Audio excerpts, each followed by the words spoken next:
Yes, siesta ocha. That means it's time for City Business with Michael Halley here joining us in the studio. We're very grateful for him coming by. And as I mentioned on KRUU's News today, at least for the moment, we'll see how the weather shifts here. It's staying that temperature where there's little ice underneath powdered snow. And I'm just cautioning everyone to not quite snowshoes, but ginger and gentle, because those little pockets are sometimes hard to see. But at any rate, we'd like to welcome Fairfield Media Center into the house, Jason Strong. This is James Moore, and we're going to talk about the latest haps at City Hall. Michael, how are you doing today? Good, glad to be here. Well, great to see you. It's a sunny day anyway. Yeah, it is a little blustery out, but chilly and sunny. It's the Iowa. weather. The weather's a little all over the place. It's going to be warm later in the week, then cold again. So we just got to ride it. Just got to go with it. In other words, it's Iowa. It's Iowa, exactly. What do you got on the docket? All right, this is an informal review of our January 11th, 2016 regular City Council meeting. I suppose I can also mention our special council meeting from January 4th. Excellent. Start there, actually. Okay. So we swore in the mayor for what he is announced as his final 2-year term. Excellent. Congratulations, Mayor. Also swore in Darren Hamilton, who at the swearing in said this will be his final 4-year term on the council. Oh, interesting. Yeah, so there's that. We also swore in Tom Thompson and a lot of swearing. Martha Rasmussen for another 4-year term, and Katie Anderson for her first 4-year term as an at-large city council woman. And the council terms are 4 years, right? Yep. So that's great. But they overlap. Yeah. So, So 4 were elected last November, and 3 will be November 2017. So gotcha. Yep. Staggered. And what else did we do? Well, the mayor, he kind of pulled a fast one on us. He appoints the council members to sit on 3 committees. Mm-hmm. There are 7 committees. So every council member is the chair of one and then sits on 2 others. And some of us, I'd been the environment committee chair for 6 years. Darren Hamilton had been the utility and wastewater utility committee chair for 10 years. So some of us had really kind of gotten comfortable in those roles. So Ed mixed it up entirely. I'm on the Ways and Means Committee now. I'm on the Personnel Committee, committees I've never been on before. I'm no longer on Environment, no longer on Public Safety. I've been on those committees for a long time. And so interesting. It gives kind of a fresh perspective to the committee, and then gives us all a little bit more experience in various city works. And everyone's assigned to 2 committees, did you say? 3. Or 3, okay. Yeah, chairs one and then sits on 2 others. So, gotcha. And each one's made up of 3 council members. So the math should work out. Actually, I was appointed to 4 accidentally until I noticed that there was a little error, but we fixed it. John Rowlinski was getting off too easy. He had 2, so. And he didn't say anything, did he? He wasn't there, but. Oh, okay. He did not Just say kidding. Just kidding. So we fixed that. So. Well, nice. Yeah, new committee arrangement really is going to make it more interesting. I am looking forward to being on Ways and Means. The budget season starts next week. Right. And Ways and Means for people, let's just do a quick breakdown. Sure. Because that's budget and what else? But yeah, basically finances. Mm-hmm. So the big bulk of the work comes now, getting a budget for the next fiscal year ready for the council to adopt. And then if there are remaining lost funds, local option sales tax funds that people sometimes come and want to ask for outside of the grants, which are due this Friday, January 15th. Local option sales tax grants are due. But if people have an ask, officially we're not supposed to, but unofficially sometimes it's happened, that committee will review any requests for spending outside of the budget. Are there forms for that, or do people just... For the grants? Yeah. Excuse me. Oh, no worries. The forms are online. Gotcha. Or at City Hall. Gotcha. So Simple as that. cityoffairfieldiowa.com. If you look on the left side of the screen, there are kind of news points. I think it's the top one. Excellent. Lost grant applications. Click here. You have to be a nonprofit organization to apply. Has to be for community betterment, etc. But excellent. So Ways and Means reviews those, and then Ways and Means always produces a balanced budget, and then the trick is all the departments staying on that budget. Now, of course, there are always, as with anything, personal life and business or whatnot, unforeseen circumstances and challenges. Yeah, there are always challenges. Mm-hmm. But it's very important that we stay on the budget, and we're going to. So one goal this year, and we'll see if we can attain this, is to take off the emergency levy off the city's portion of property tax. So if you look at your property tax bill, about 40% goes to the city. County takes some, schools, hospital take some. So the emergency levy, while the name sounds like serious, many communities use it. It's just an extra levy they're allowed to utilize. Okay. We'd like to take that off. We just, even if it's not going to really mean a big, well, it's not, because the assessments for all the properties in Fairfield went up. So that's going to mean we're going to pay more, but the city's portion of that comes off a little bit, even if it doesn't mean anything in real savings because of the increase in assessment. I feel like it's symbolic. It's saying we're lowering what we're taking off the taxes. We're giving a little property tax relief. Even if it's a little bit, it's a start. I'd like to see more down the road, but that's a goal. So we'll see when the budget's ready. I'll report back to see if we were able to do that. Oh, excellent. But obviously it's a big deal. What size of budget, just generally speaking? We talking $6 million, I think. Somewhere. That's what I thought. Yeah, 6 to I think it's about 8 that. or something. Yeah, 6, 7. All right. We had some public appearances at last night's meeting. A citizen who lives on South 2nd came to report 2 dangerous traffic situations. One is at the intersection of 2nd and Madison, and the other is at the intersection of Harrison and 2nd. The first has to do with large vehicles parking too close to the intersection, not allowing space for traffic turning onto South 2nd to have room. And I know the situation. I drive that street somewhat regularly, and it is an issue. What the city needs to do is have a setback where there's parking not allowed so close to the intersection. That would basically be taking out one space? Maybe more? Maybe up to a space. Up to a space. But really what it is, well, she thought it would be a quick fix, but it requires changing the ordinance whenever you have a new sign like that. So if there's a sign that says no parking here to corner, that is to go in your ordinances. And does that mean it has to go through the three readings? And, okay. Yeah, so it's not quick, but in truth, maybe all the intersections, I don't know if we want to increase the distance that cars are allowed to park. Right now it's 10 feet. Maybe it should be 20. I don't know. I'm sure we can look into best practices. But so it was referred to the Public Safety and Transportation Committee to look at. And the other issue was a site issue. Someone had built a fence, and our Public Works Director, Daryl Bisgard, looked up the DOT recommendation from how far from the middle of the intersection a car, which would be stopping for a stop sign, should be able to see 300 some feet.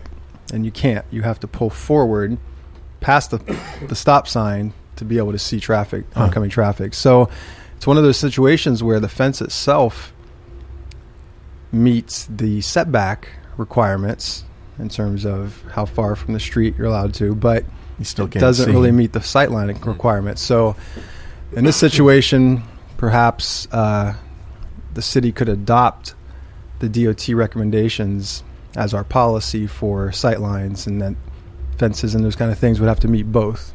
They'd have to, if you're near an intersection, that may affect how close to the road you could build any sort of obstruction. So this is a new fence? Yeah, actually, it was a friend of mine who put it up years back, and so it's just been a while. But it's within code, but it also defies the DOT guideline for sight. Gotcha. So it's one of those. There's nothing illegal about it. Just same with that parking. There was nothing illegal about the vehicle being parked there, but it is causing traffic issues. So it's something to be looked at. I don't know what the committee will decide. We'll find out pretty soon. Steve Beeman came. He's the Collector's Cars Unlimited Oh, yes. gentleman, the purple hair. Mm-hmm. So he came. Well, that I don't know, but Yeah, he's got purple hair right now. It's very cool. wow. So even though their event isn't until Is he a Vikings fan? I'm not sure, September 21st. Or should I say former fan? Sorry, Vikings Oh, fans. well, That was a tough... even when your team loses, you don't stop being the fan, do you? mm, Some people maybe. Oh, no comment. All right. no, not in general. Maybe for the season. So the season, okay. All right. Well, Yeah, Green Bay and Kansas City, we're not particular. Anyway. yeah, Collector's Cars Unlimited. That's an event on the square on a Sunday. They had 160 some cars last year. I remember it was Looking massive. Yeah, looking for another show coming up in September. But I mean, look, he comes to the first council meeting of the year. He's doing his due diligence. Nice.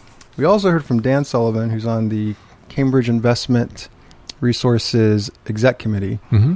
and he just wanted to let the council know Cambridge's position on the pledge that they had made to help us pay for that paved parking lot north of the gym instead of the correct. gravel. Yep.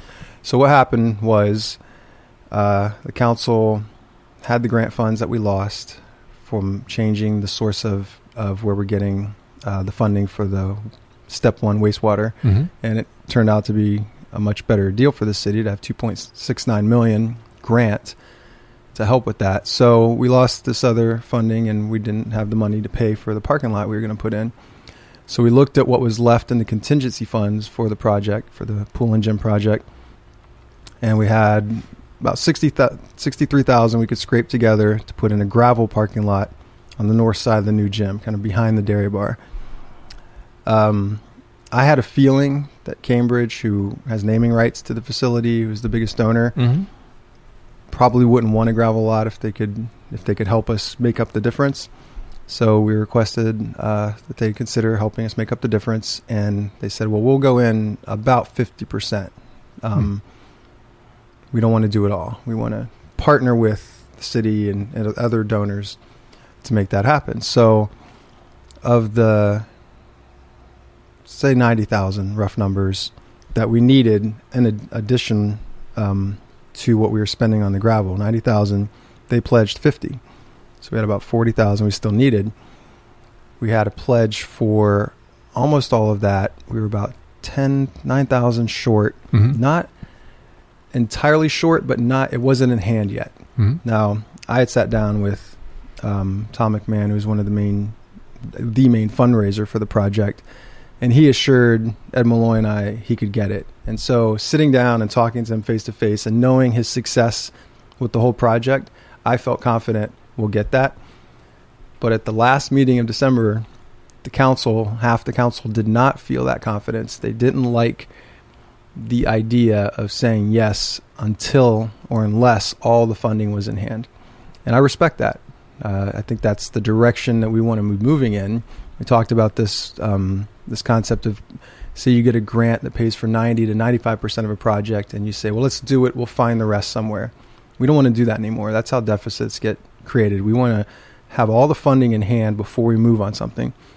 So while I did vote yes because I felt like that funding will come, now we have it. So last night we voted again. It was unanimous to say yes because the city's contribution is the same as what we would be paying for gravel, and it's within the contingency fund, so it's no new money being spent.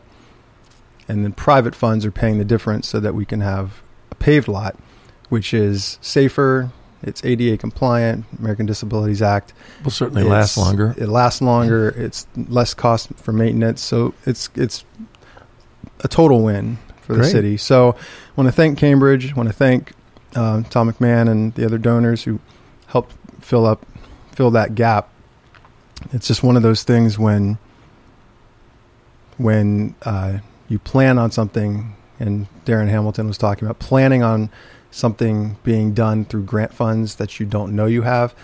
Well, the truth is we had those grant funds. We let them go because we had this other opportunity to get more grant money for our sewer upgrades. So there was nothing in the sense that we were being irresponsible, but at the same time, it is smart that if you can stay on budget, and so the project will stay on budget, and and find people or businesses or anybody in the community who really wants to see something be that much better, to then make that ask. And I had requested the council slow the process down. Like, there were some council members who just wanted to put the gravel in last December when it was still warm. And I said, can we just put the brakes on? I think we can find community support to do concrete. So it's satisfying to know the support was there. It's done. Yeah, and congratulations, everyone. Yeah, so that won't, the parking lot won't be ready when the gym opens. There'll be a little lag time because the gym's scheduled to open, say, March, but it won't be quite ready to pour concrete by then. So there'll be a little lag time, but for the life of the project, for whatever our parking lot lasts, 30, 40 years, it's worth waiting a few months. Great. Yeah, good job, everyone there. That is, it'll be nice to have with that much of a new amenity, I think. Yeah, it'll fit it. And that will be the main entrance for visitors. By the way, you're listening to City Business here with Michael Halley joining us to give his take on what went down at City Hall, which he comes graciously from our point of view after each session, so you can hear what's going on and what's happening. This is James Moore, KRUU-FM, 100.1 FM on the radio dial, KRUU-FM.com in the World Wide Web machine with Fairfield Media Center, Jason Strong, and again, you can go there and see it in 3D. Well, not quite 3D, but sort of like with pictures, I guess. 3D would if you be sitting here, but now back to Michael Halley before I hurt myself. Hey, one day you can... Holograms, baby. Holograms, exactly. All right, so within our action items, we accepted the change order to go to the concrete lot, accepted the engineer service agreement with French Reniker to engineer the concrete lot. So those are done. We had to make an agreement with Morrissey Law, who's our city attorney, because, and this is one of those little catches about when you accept grant funds, especially from the federal government, they have more stringent requirements. So for all these easements that we had to get for the properties along the route for the step one, the first phase of the wastewater conveyance system, which is essentially from Lamson Woods south to the wastewater plant, the federal government doesn't just accept the state standard for the paperwork required to show the deeds and the history of ownership of that land. They require much more complicated and thorough review of each property. So in order to do that, it's just going to cost us a little more. Again, if you balance it out with what we're getting, it's what we're spending, we're still getting a lot more than anything close to what we would have been able to accomplish. But I've learned this lesson that there are projects that if you accept federal funds, and let's say it was only 50% coverage, you may end up spending the same or more if you had just done it without the funds, because there are federal rules and regulations about the Davis-Bacon Act, which is prevailing wage that you have to pay if you live in a part of the country where wages for certain contracting services are lower than the national average. You're going to have to pay the national average or whatever these set amounts are. So you're going to pay more. Buy America, sometimes you have to pay more. So accepting grants isn't always the right way to go. You really got to look at the fine print and understand what you're getting yourself into. In this case, it is. It's going to work out very much in the city's favor.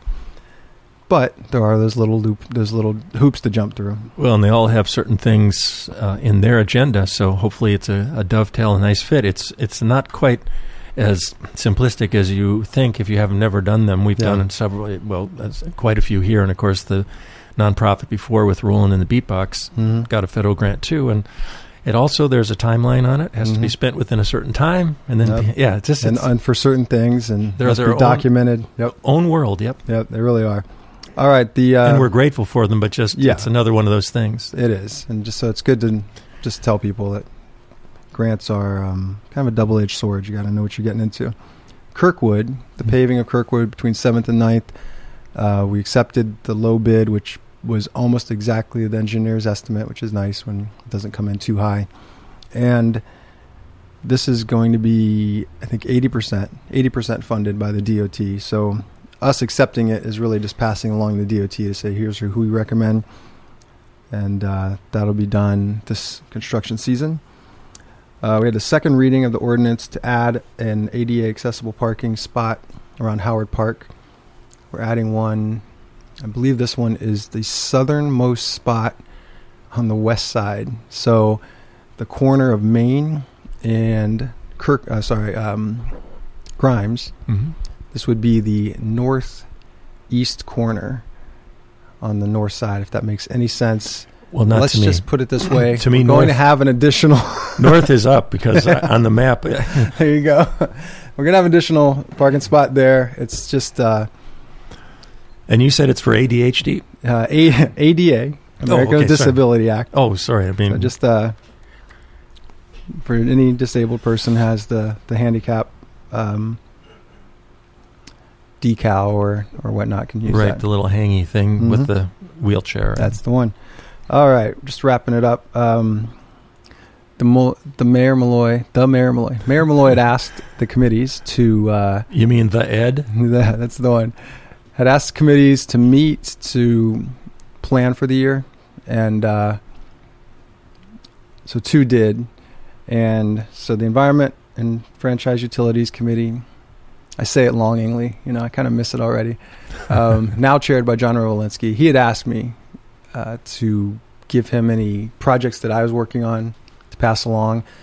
So Scott Tim, our sustainability coordinator, trees, at least for the next few months he is. Trees, exactly. Mm-hmm. We need to stay on top of that. And Scott and I are both applying for a grant for some plantings this spring. My grant will cover trees in front, behind, and now in the parking lot of the rec center. Mm-hmm. So, and he's applying for, I believe, somewhere around the schools or one of the schools, public schools. So we'll continue to, I got another one that would be a fall planting along Highway 1. I'm predicting spring and fall plantings and tree giveaways for the years to come. The ash trees that we'll lose to emerald ash borer make up about 18% of all city trees. That's a pretty good chunk of trees. If you imagine 1 in 5 trees not there anymore, it's going to change the landscape of the city. It's already changed the landscape of Central Park, O.B. Nelson Park. Many of the parks that have a lot of ash trees will look very different. So it's something to stay on top of. Even though I'm not on that committee or chairing it, I'm passionate about this, and we'll continue to work. And Scott and I will continue to work on this. So keep your eyes and ears open. I will announce a tree seedling giveaway. The Excellent. State Department of Natural Resources is sending some tree seedlings. Give those away in spring, and then he'll do his planting. I'll do my planting. Those both involve kids. Trees for Kids is the name of the grant. Excellent. Trees for Kids. You know what they say? A seedling in the hand is worth 2 in the bush. No, that's... sorry. It's very close. One more committee met. Property committee. Uno. And this was interesting. The Masons group wants to host bingo in the library. BINGO. That's the one. And it's considered gambling because you pay and then you can potentially win. So...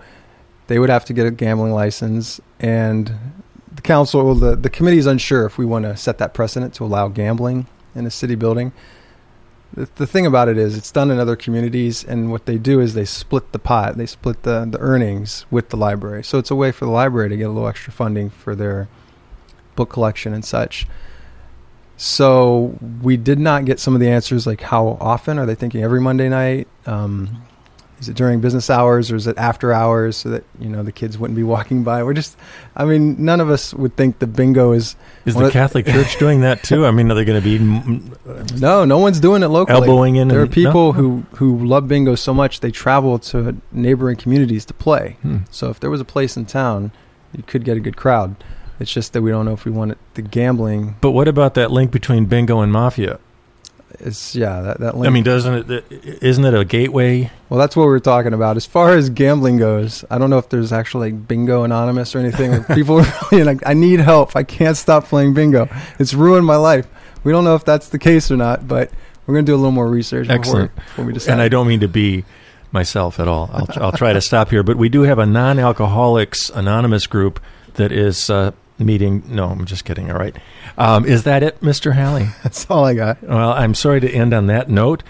Jason Strong, good to have you in the house. I just, again, caution everybody, walk with tenderness, care, like a lion, just notice where you're going, because right now, again, the powder snow over the shiny ice is a combination that gravity seems to really favor. And on that note, city business, Michael Halley, Siesta Ocha. We'll see you in a couple weeks. Yeah, Happy New Year. Happy New Year to you, too.